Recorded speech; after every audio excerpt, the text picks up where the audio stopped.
Aujourd'hui, on a un MacBook Air qui démarre plus sans avoir tombé du liquide ou le faire tomber. Donc le client il a dit qu'il a pris soin de lui. Après, on a vu que c'est un problème très récurrent sur les MacBook Air. Il y a une petite condensation qui se fait sur certains composants.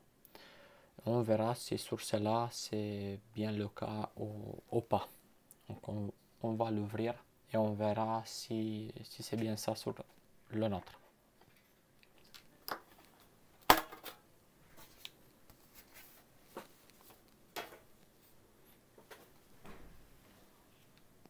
À l'intérieur, dès qu'on l'ouvre, il est très propre. Il n'y a rien qu'on peut dire sur cela. On va démonter donc la carte mère parce que d'habitude cette condensation c'est de l'autre côté de la carte mère, donc côté clavier.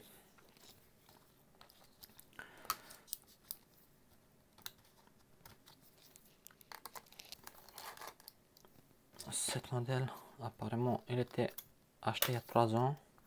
Ouais, c'est un modèle de 2015.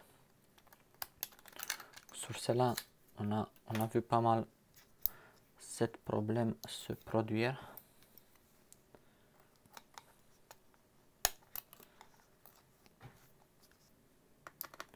Le plus étonnant c'est que le client il l'a ramené à l'Apple Store. Ils l'ont gardé pour 3 semaines pour à la fin lui dire que c'est la carte mère. Donc j'arrive pas à comprendre comment chez Apple ils ont besoin de 3 semaines pour faire un devis pour se rendre compte que c'est la carte mère. De toute façon ils font pas d'autres réparations. C'était depuis le début, ils devaient enlever la carte mère, mais celle-là ça se voit qu'elle était même pas démontée. Donc, je suis très curieux de quelle façon Apple fait les diagnostics sur ces machines là. Il va les brancher sur quoi, comment faire. Bizarre leur truc.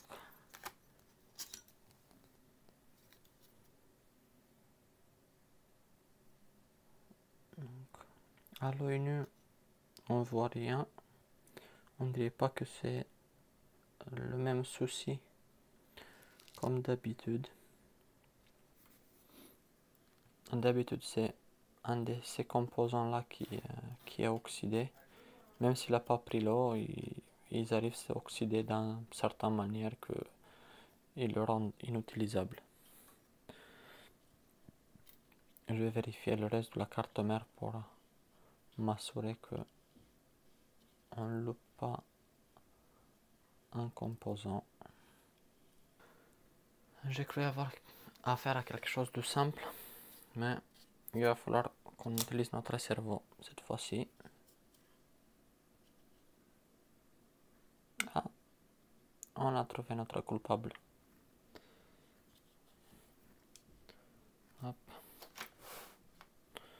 Donc sur le circuit de processeur, hop, on a un condensateur qui a pété. Et voilà, qu'est-ce qu'il a fait. Hop. Donc on voit qu'il est coupé, qu'il est craqué.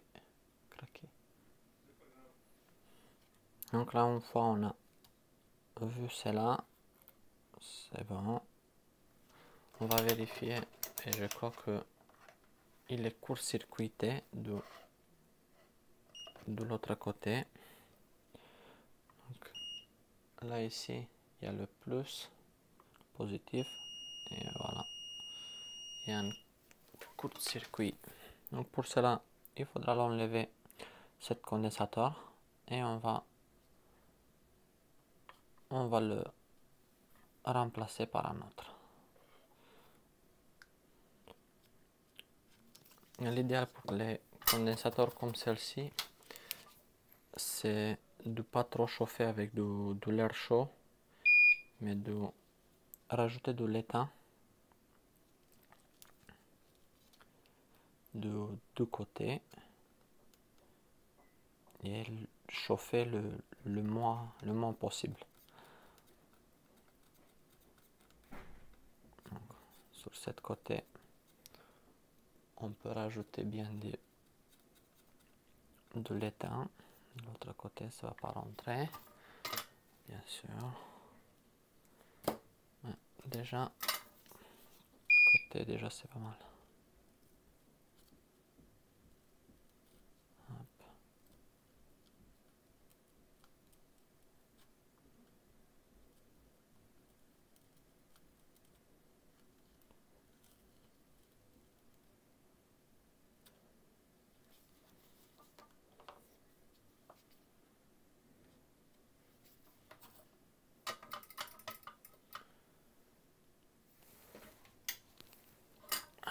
Je vais changer la panne sur cette fer à souder en essayant de chauffer.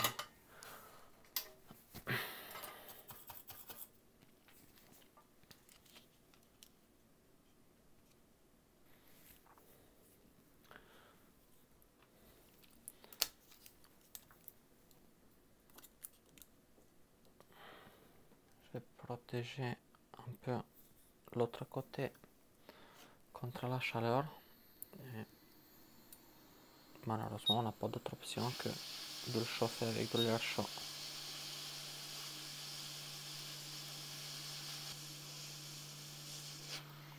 Et voilà.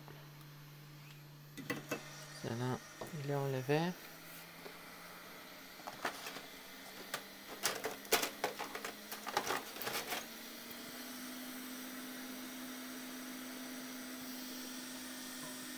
On va prendre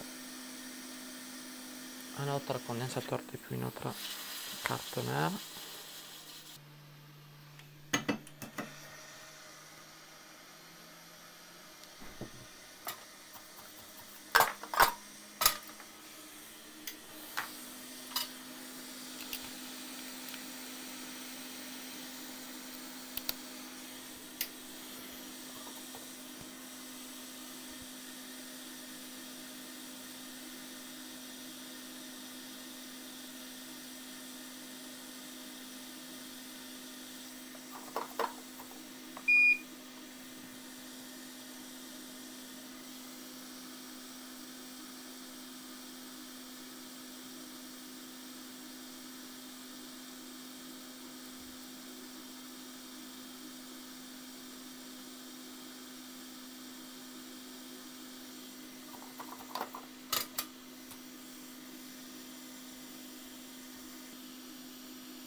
Voilà.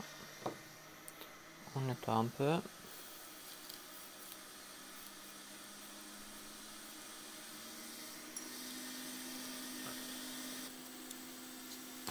Et ensuite, on va le brancher et voir s'il démarre. Donc si on le branche et le ventilo il tourne, on a gagné nos 300 €.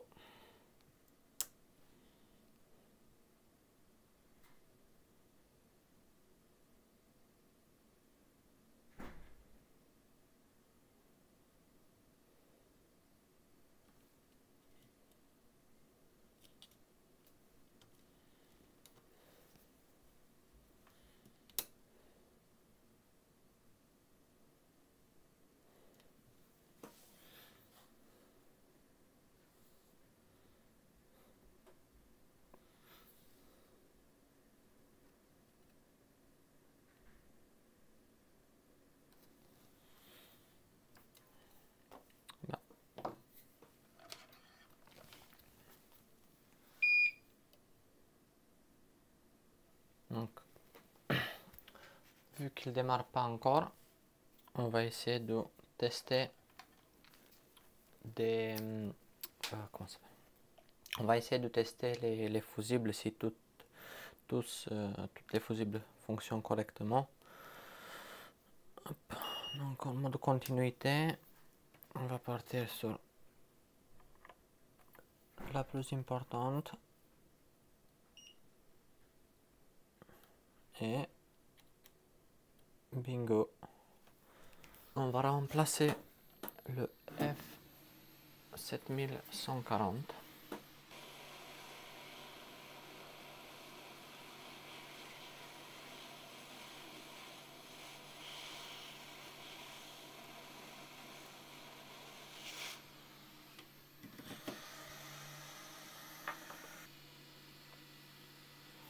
Donc, avant d'installer la nouvelle, on va préparer les pads. Donc, je vais remplacer l'étain. Comme ça va bien se souder.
Nettoie la zone. On laisse un peu refroidir et ensuite on verra le deuxième moment de la vérité.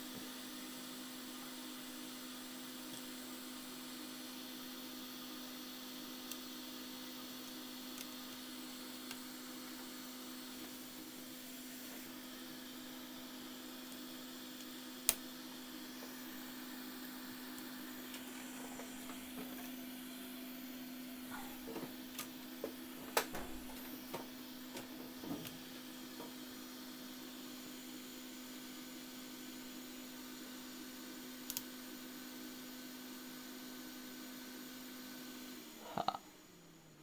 Donc, il va s'arrêter. Non, non, celle-là il s'arrête plus. C'est les autres de 2013 qui s'arrêtaient 2-3 fois avant de démarrer.